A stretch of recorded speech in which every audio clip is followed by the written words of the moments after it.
So I'd like to take the opportunity now to apply Newton's second law to the solution of problems involving uniform circular motion. Now I understand completely that the acceleration of circular motion is v squared over r, and that forces cause that acceleration. Such forces I call centripetal forces, forces that seek the center, or indeed centrifugal forces that are directed away from them. So now that I understand the basic technique, there are some classic problems that need to be reviewed. So I'd like to go over them now. So 3 or 4 problems that are worth knowing. Many of us have had the experience to go to an amusement park, perhaps down the shore or at a local fair, where there's a ride that's typically referred to as the Gravitron. It's a large cylindrical room, and the participants go inside and stand against the wall. The entire room then is rotated. At first it starts out slowly because there's some motors that create what we call an angular acceleration, increasing the speed, increasing the speed, increasing the speed. But eventually you reach a certain critical speed at which the riders of the ride are stuck to the wall. In the modern version of the ride, very often when you lean against the wall, you're leaning against a sort of board on wheels. When the ride starts going fast enough, you roll up the wall a bit and you find yourself suspended, no longer in contact with the floor, but stuck to the wall. Because that's not an everyday occurrence, we find it quite amusing. In my day, you would go in and the wall would be completely vertical and you stood on it, and when it rotated around, the floor would actually drop out. The sense of danger was significant because you look down and the floor is way down below you now and you're stuck to the wall. And you look to your left and to your right, you see the other folks on the ride are similarly stuck to the wall. And you try to roll this way and that way, experiencing a sensation that's a little different from everyday life. So I'd like to analyze that. I'll begin with a picture of what this ride looks like if you're having trouble visualizing. So I have a large room, cylindrical in shape, like thus, and it's going to rotate about an axis that goes through the center. So in principle, I've constructed this thing. I know the radius of circular motion is a line drawn perpendicular to the axis of rotation, to the wall here. That's going to be the radius of the circular motion. So what you do is you go in and you get up against the wall in the thing, and as it rotates, you find yourself stuck to the wall. No need for a floor. In order to analyze this motion, naturally, I'll draw a free body diagram showing all of the forces that act on the rider. So here's a free body diagram for the rider. They have a weight mg, which is directed downward, and the wall behind them exerts a normal force which is directed radially towards the center of the ride. The normal force is called normal because the word normal means perpendicular. So the force of contact between the rider and the wall of the ride is naturally perpendicular to the wall and coincidentally radially towards the center of circular motion. It is the wall that pushes you around in a circle when you're inside the ride. Were it not for the ride, if we could somehow open up the ride or make the wall vanish, then you would fly in a straight line, actually projectile motion, according to the law of inertia, Newton's first law. So it's the wall that's directing you towards the center of circular motion, and your fear is that you'll fall out of the bottom of the ride. And that fear is not surprising because your weight is acting downward. Your weight is always acting downward. So your brain asks, why do I not fall? If I do not fall, I don't in fact have any vertical acceleration at all. It means there must be some force directed upward that prevents me from falling. What force is that? It's got to be one of the forces that I already know. There are no springs, there are no ropes, thankfully. That would make this extraordinarily dangerous. What is the force directed upward that prevents me from falling out of the bottom of the ride? That's right, the friction force directed upward is a force that opposes the weight and prevents me from sliding down the wall. The faster the ride goes, the larger the normal force has to be. The larger the normal force, the larger the friction force, and ultimately I can create a friction force that is sufficiently large to prevent me from sliding out of the bottom of the ride. This, of course, would be static friction force. So here's my free body diagram showing all the forces that affect the motion of the rider. Now, identify what forces are centripetal. The weight force is directed downward, not towards the center at all. It doesn't even have a component that points towards the center. And the same for the friction force. It points upward, in no way towards the center. The only centripetal force in this problem is the normal force, and so it is the normal force that is equal to mv squared divided by r. It is the normal force that is the centripetal force in this problem. But the normal force is the force between the rider and the wall, and I don't generally know anything about that force. So to continue my investigation in this problem, I want to look at the vertical forces. They are not centripetal forces. But by looking at my free body diagram with the friction force directed upward and the weight directed downward, I can see, particularly from the recent experience I have solving such problems, that the friction force directed upward is equal to the weight force directed downward. But of course, I know something about the nature of friction force. I know that I have an equation that I can use to calculate it. That equation is mu times the normal force. Now, don't jump the gun here and say that the normal force is equal to mg, because it's not. The normal force is equal to mv squared over r. The normal force is the centripetal force in this problem. But I can solve this equation here for that normal force. The normal force is equal to mg divided by mu. That's the first time I've seen that expression, but it goes in accordance with Newton's second law applied to this free body diagram. So that's going to turn out to be generally true.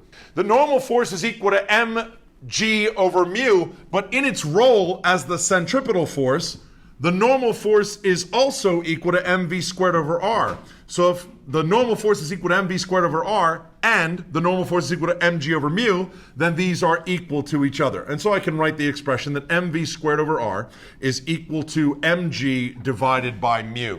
Notice that on the left-hand side and the right-hand side of this equation, the mass appears. So if I divide both sides by the mass, we typically say the masses cancel.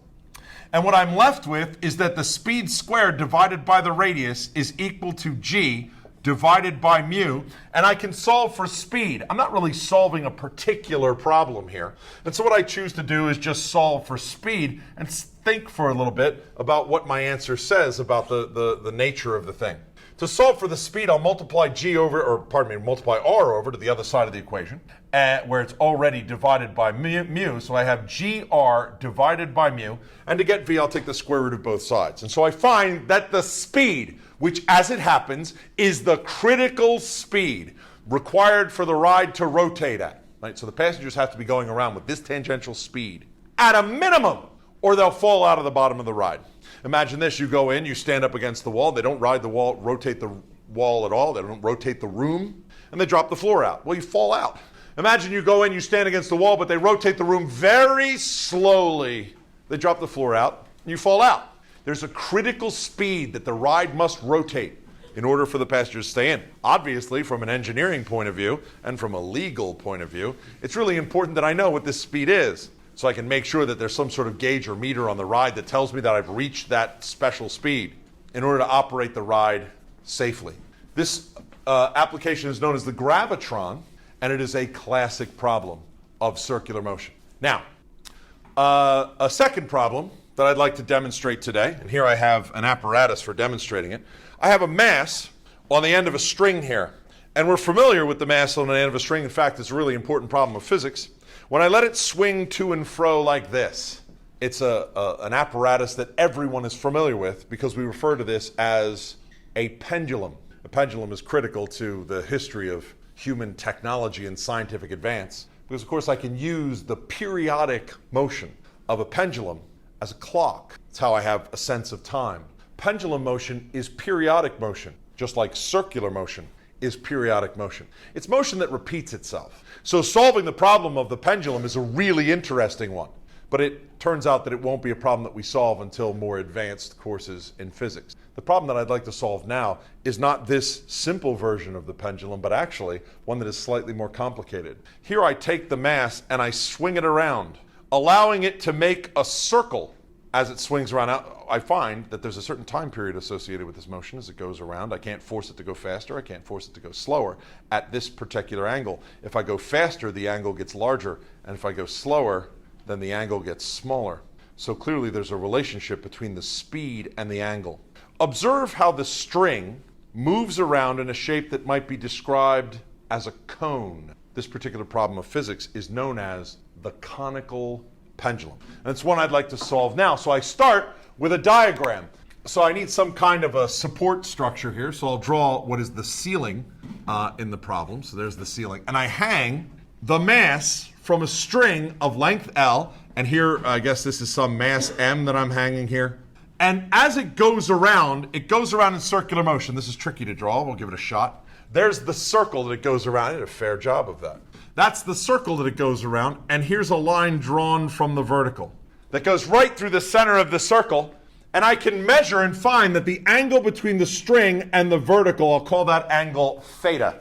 And I would like to analyze the motion of this physical conical pendulum. So obviously, after I've drawn a picture and I understand the motion, I want to draw a free body diagram. So I begin by drawing a square like I do for a free body diagram and acknowledge the fact that the bob at the end of the pendulum has a mass mg, and so I draw that directed downward. However, the only other force acting on the pendulum is a tension force that is directed along the string.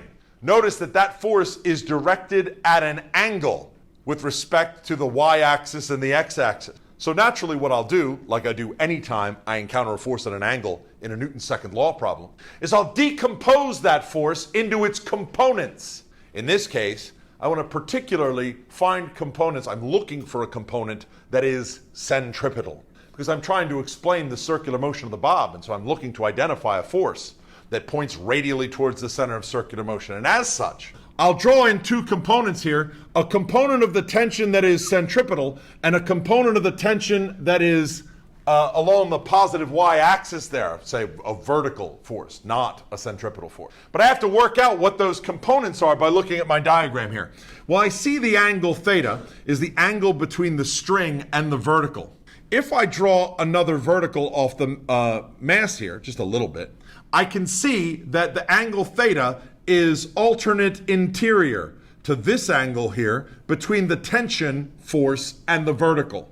Therefore, the vertical component of the tension force is T times the cosine of theta, and the radial component of the tension force is T times the sine of theta.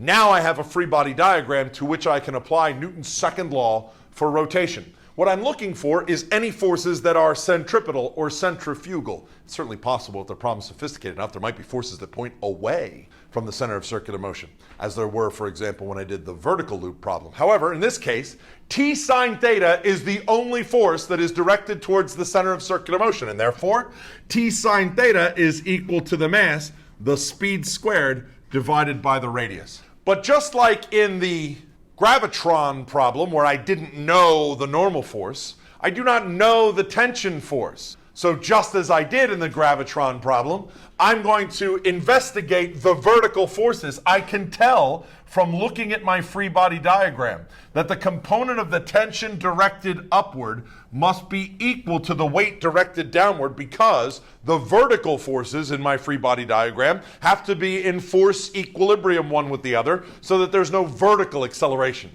There's only centripetal acceleration in this problem. There is no vertical acceleration.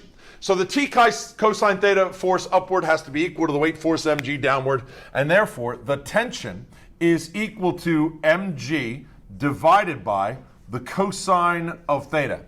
Well, I'll make that substitution in, where I have this expression T sine theta is equal to mv squared over r. The T is equal to mg divided by cosine theta, then again multiplied by sine theta. Now you see the very satisfying thing here, where mv squared over r equals mg over cosine theta sine theta, that there's a mass on both the left and the right hand side of the problem, and so once again the mass cancels. This motion does not depend on the mass of the object. This motion does not depend on the mass of the object. That was great for the gravitron, because if you want to go on the gravitron ride and take your pet guinea pig with you, it helps that you're going to stick to the wall and the guinea pig is going to stick to the wall because it's mass independent. In the case of this pendulum bob, I don't much care about it one way or the other, whether it's mass independent, but in some cases when the mass goes away, it's helpful. And it gives me an interesting physical result. The sine of theta divided by cosine theta is something special, isn't it? It's the tangent of theta. The sine of theta divided by the cosine of theta is the tangent of theta. So this expression becomes v squared divided by r is equal to g times the tangent of theta.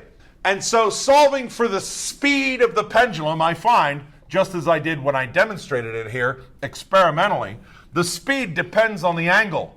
The angle depends on the speed. gr times the tangent of the angle theta. Notice that once again I have that fundamental bit, the square root of GR, that appears. When I was looking for the critical speed to go through the top of a loop, it was the square root of G times R. When I was looking for the critical speed going over the top of a hill, it was the square root of G times R. When I was looking for the critical speed in the gravitron problem, it's the square root of G times R divided by mu. I'm seeing the same kind of algebra happening over and over again in my problem solving. Recognizing patterns in your problem solving is a huge advantage to becoming good at solving physics problems. So the speed of the pendulum going around this way is equal to the square root of GR times the tangent of theta. The third problem that I'd like to solve is actually two problem solutions, one of which I've already done before. I've realized that in order for a car to negotiate a curve, it has to execute circular motion.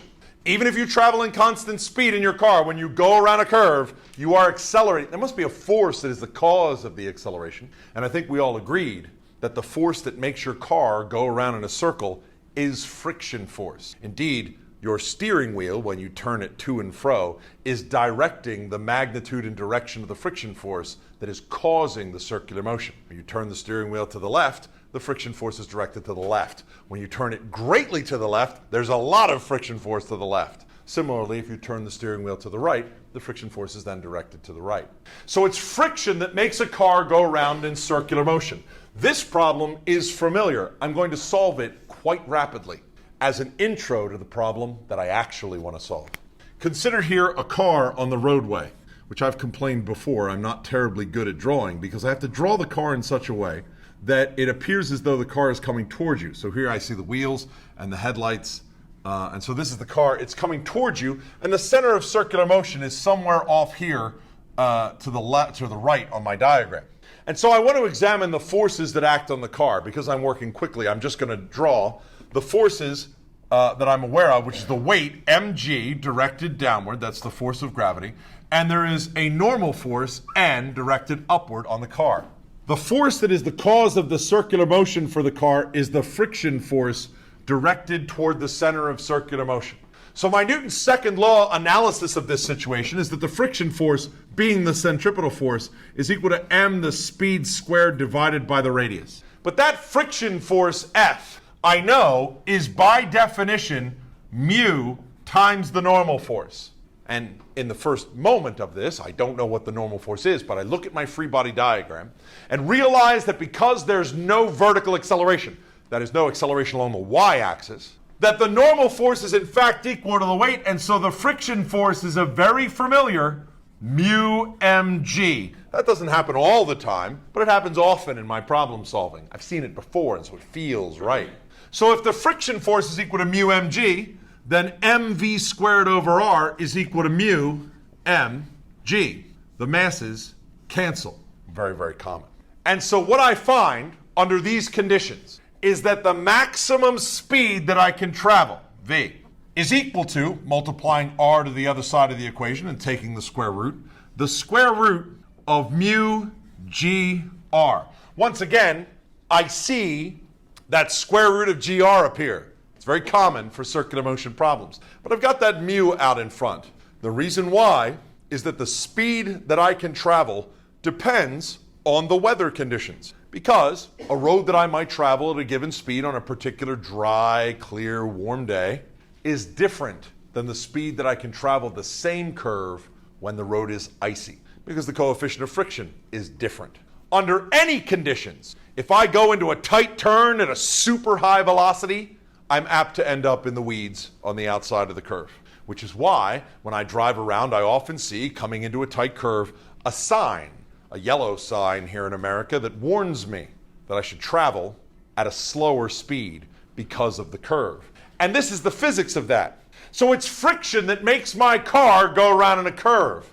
I'm a little disappointed in that, because I know that when friction forces are exerted between the tires of my car and the road, that is what is wearing my tires out. The friction force rubs against the tires and the tire tread gets thinner and thinner and thinner until ultimately I take my car to the shop and they tell me I need a new set of tires, and the tires are very expensive. That's from my point of view. From the point of view of the folks who built the road, they're a bit discouraged, because when the road exerts a friction force on my tires exert an equal and opposite friction force back on the road that damages the road. And so eventually, someday, they have to go out and tear the road up and repave it, make some effort to resurface the road because of the damage that's done by the friction force. There's a way of minimizing this damage that we apply to roads that we construct, particularly when the curvature is really, really tight or the speeds are very high. For example, on highways. What we do is we bank the curve. A thing that's really obvious if you watch auto racing. Auto racing, typically driving around in an oval. The two oval ends of the track where the race cars traveling at very high speeds have to curve are banked. That is, at an angle relative to the horizontal. Let me draw a picture here in order to sort of illuminate what I mean. I'm going to draw this rather extreme. I think you look at this banked incline here and realize there's no road that you drive on in your everyday life that's banked that far. This is like racetrack banking here. But nevertheless, the roads that you drive on are banked, even if the banking angle is quite subtle. So once again, I have to try, and so here's the banking angle theta, by the way, I'll draw in here. And I have to try to draw my car coming towards you on the banked incline like this. It's tricky, it's the same car again, headlights. The car is coming toward you. This is not an inclined plane problem.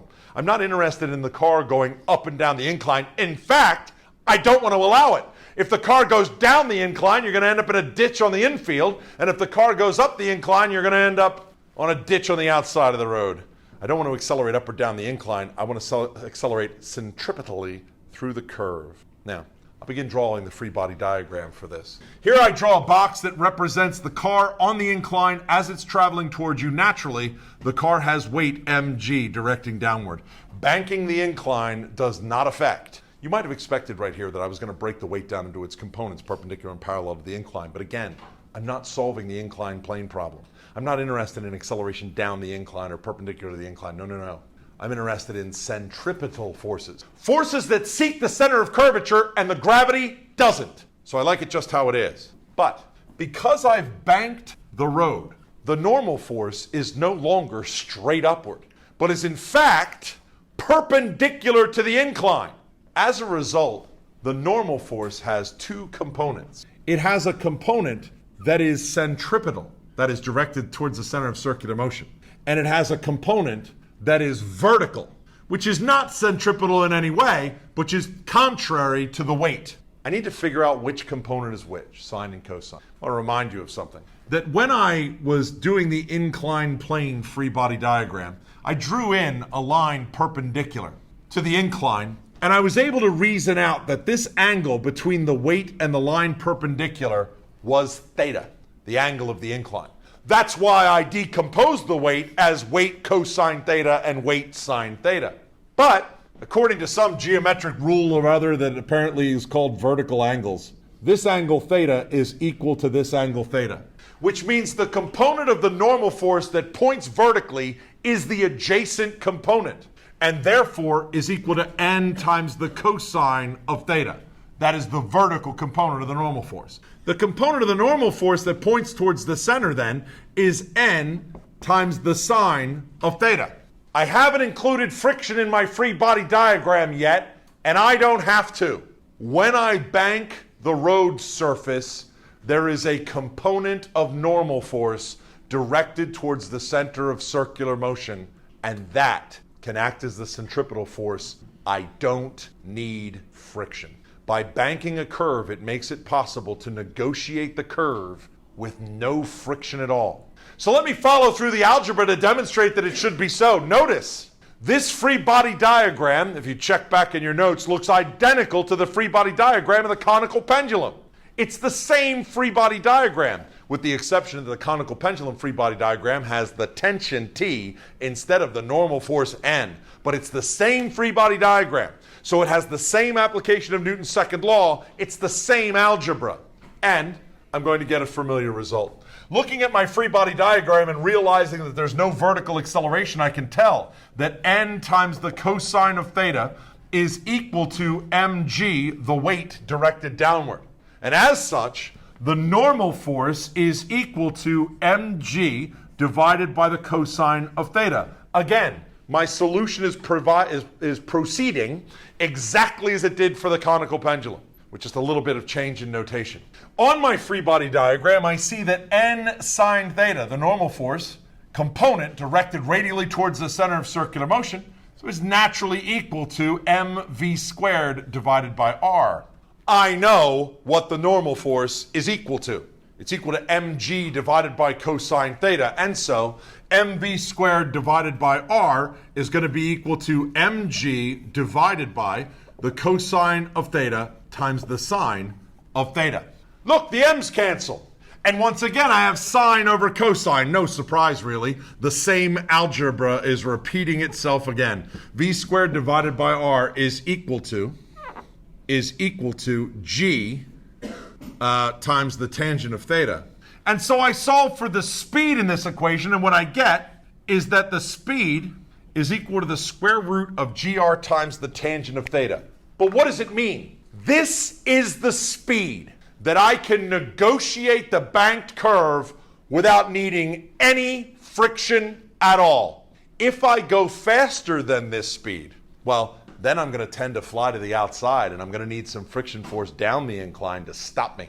If I go slower than this speed, well, then I'm going to need some friction force up the incline to stop me from sliding to the inside. But if I travel at this special speed, no friction required at all. So think about it in reverse. If I'm building a highway, like the blue route, right here near the high school, if I'm building a highway, I can draw it on a map, and at every point on the highway, I can determine what the radius of curvature of the roadway is. I also decide what I want the speed limit on the highway to be. Using the speed and the radius, I can calculate the banking angle that I should construct the highway every meter of highway as I go. And indeed, it's been done. As you travel, since we're here in the north, traveling from the north to the south along the highway curves with a banking angle precisely calculated so that if you're traveling the speed limit, no friction is required at all. So in principle, you could get on the highway and drive the speed limit and not steer from north to south, and you would negotiate the turns under the influence of the normal force, not the friction force of your tire. In principle, your car is defective, there's wind, the road surface is not perfect, there are other cars to negotiate around, so please don't try this. But appreciate the fact that when you drive the speed limit on the highway, particularly those of you who now have driver's license and get an opportunity to do this, when you drive down a highway at the speed limit, you really just have to tweak the steering wheel. Nudge it a little bit this way, a little bit that way, just to keep yourself on course, to correct for those errors. Otherwise, the car negotiates the curves of the highway under the influence of the component of the normal force that is the centripetal force in this problem.